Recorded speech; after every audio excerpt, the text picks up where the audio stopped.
size of the entire minerals market is a tough one. 500 billion to $1 trillion of total market cap, private and public, is the general estimates. I'm leaning more towards a trillion these days.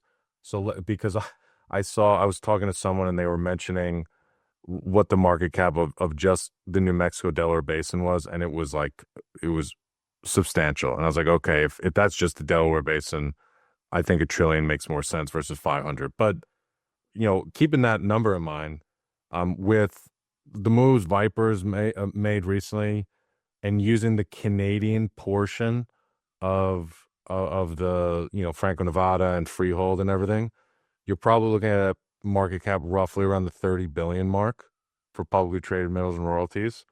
30 billion trillion, right? It's a very small portion. So a lot of running room for for for minerals and royalties to grow and for publics to be consolidators. Private equity, it's always a moving target, but let's call it 20 to 30 billion, right? Trusts, privately held trusts, and those are fairly illiquid until a trust is unwound. I've heard, from a webinar I did years ago, or a podcast episode, I should say, with a mineral manager, maybe 10, 11% of the market. So does that mean trusts are somewhere around $100 billion in value? And then the rest is kind of out there in private ownership. So that's a general proxy. The numbers that are more certain are definitely the private equity universe and the public universe.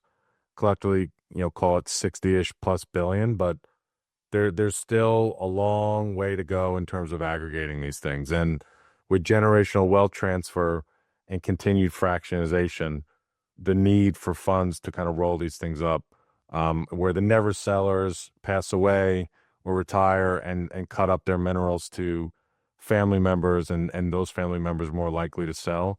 So I think the low hanging fruit for the most part is gone, but the need to continue to aggregate, there's a lot out there.